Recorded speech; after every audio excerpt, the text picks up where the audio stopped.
So hello everyone, so moving over to video number 2 now. So I've talked all about what happened in the Christine McGuinness documentary. And this documentary was 100% about autistic women. Not a single male was featured in the documentary, it was all women. And I've got mixed thoughts about it, really. I mean, you could say on one level that it's good that autism is being talked about now, that we're seeing more autism on TV. You could say that's a good thing. But I do worry that some new stereotypes are being built. And I also feel that the type of autism that is being shown on TV now is very much what I call new age autism. So it's almost like they're going completely the other extreme.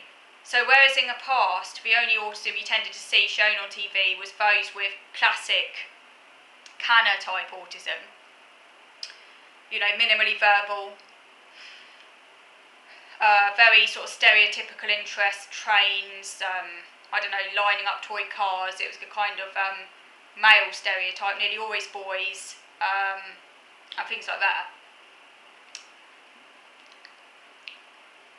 And verbal autistics were not shown that often at all. It's now kind of gone the other extreme. So we're now being shown these really, really, really successful autistics. They're nearly all in relationships. Many of them have kids. Many of them are in good work. People like me, we're not represented at all. I do not see myself, I have not seen anyone like myself represented on TV. Now that is a very alienating thing. It is not nice never to see yourself represented. And maybe that is why a lot of these new age autistics, a lot of them are women, not just women though, but most of them are women. That might be why a lot of these new age autistics go on about feeling at home, feeling like they belong. You know, like Christine said, you know, she felt she fitted in at that group she attended, that Melissa held, that mum's group. She felt she fitted in because there are people similar to her. Well, yes, they are similar to her. Extremely able, extremely socially able, because let's face it, you need to be pretty socially able to have a relationship in the first place. They were chatting along quite happily. I would be completely lost at sea. I would be drowned out. I'd be thinking, why am I here? There's a sensory overwhelm. I can't be asked to just sit there and socialise. I don't care if they're autistic or not. You know, I wouldn't feel included in a space like that. I never feel included in social spaces. Even at autistic groups I attend, I always feel like I don't really fit in.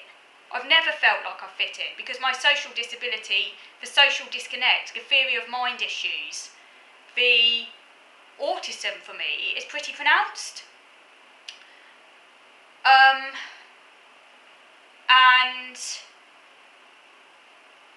I don't feel represented, and that is very alienating.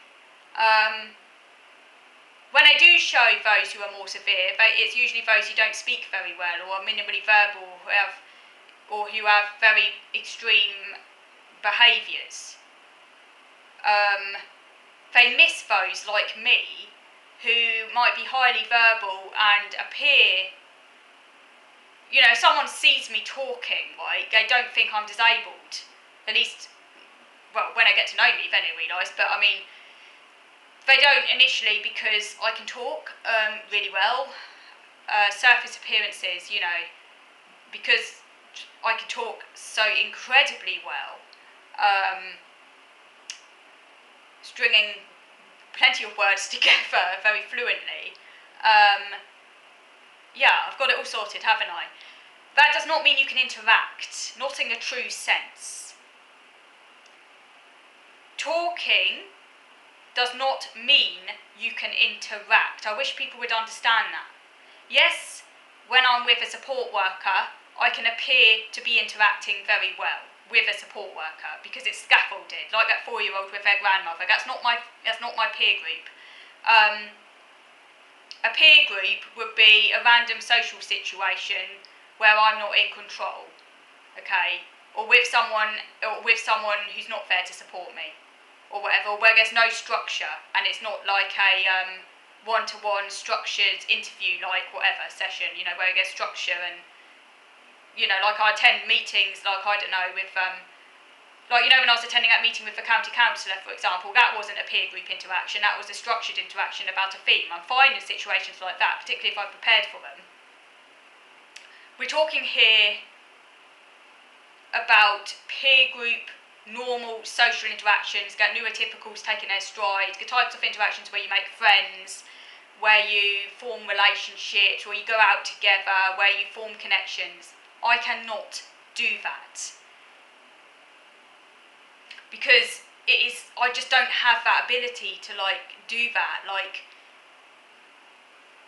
because I can talk, but I can't, social interaction, that give and take, that non-verbal stuff, I can't do, or at least I can't do it,